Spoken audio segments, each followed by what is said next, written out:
on va comprendre que l'amour inconditionnel, ça va avec la confiance inconditionnelle. Alors, qu'est-ce que c'est que l'amour inconditionnel et la confiance inconditionnelle?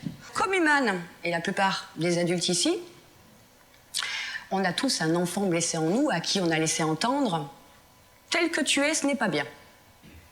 Ou encore « je t'aimerais davantage si tu correspondais beaucoup plus à mes attentes ». Ou « je t'aimerais plus si tu correspondais davantage à mes attentes ». Bon, c'est pas ça, hein, l'amour inconditionnel et la confiance inconditionnelle. En fait, l'amour et la confiance inconditionnelle, c'est plutôt « je t'aime tel que tu es hein, », parce que tu es comme tu es.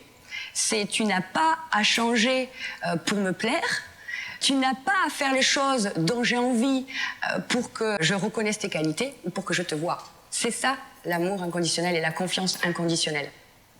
Et vous savez, ces mots-là peuvent changer une vie. Alors, Human va l'apprendre petit à petit.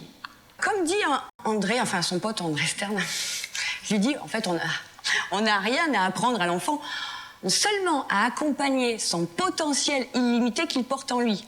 Vous savez que l'enfant, il vient au monde avec le faisceau tout entier du potentiel humain. Par exemple, il est capable de distinguer plus de 250 nuances de vert. Vous imaginez, un enfant vient au monde avec ça. Il est capable de distinguer plus de 250 nuances de vert, qui est indispensable pour survivre dans la forêt vierge. Bon, ici on n'y est pas, mais... Bon, évidemment, Human ne va pas solliciter ses capacités, il vit en Occident. Un enfant est prédisposé pour parler toutes les langues du monde. Pour parler français, nous avons besoin de combien de phonèmes? Je rappelle, un phonème sont les particules d'une langue. Par exemple, pour parler anglais, vous savez, dans la langue anglaise, il y a le phonème I, got, machin. En espagnol, il y a la jota. Bon, nous, on n'a pas ça en français.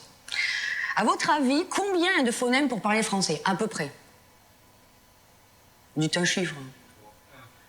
Ça fait pas beaucoup pour parler français, 3, hein?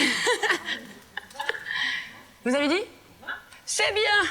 Elle se rapproche, 21.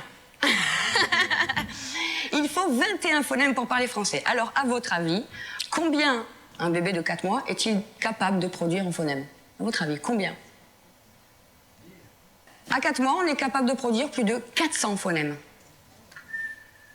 Belle capacité. Et en fonction de ce que l'on a entendu autour, on va réduire notre pool initial de phonèmes pour n'avoir plus que 21. De même, un enfant, il est capable de distinguer le bien du mal. Il a le sens de la justice. Il a le sens moral. Il a le sens de l'équité. Il a ça d'entrée. Maintenant, c'est avec l'éducation, le contexte et la culture qui fait qu'on peut perdre tout ça.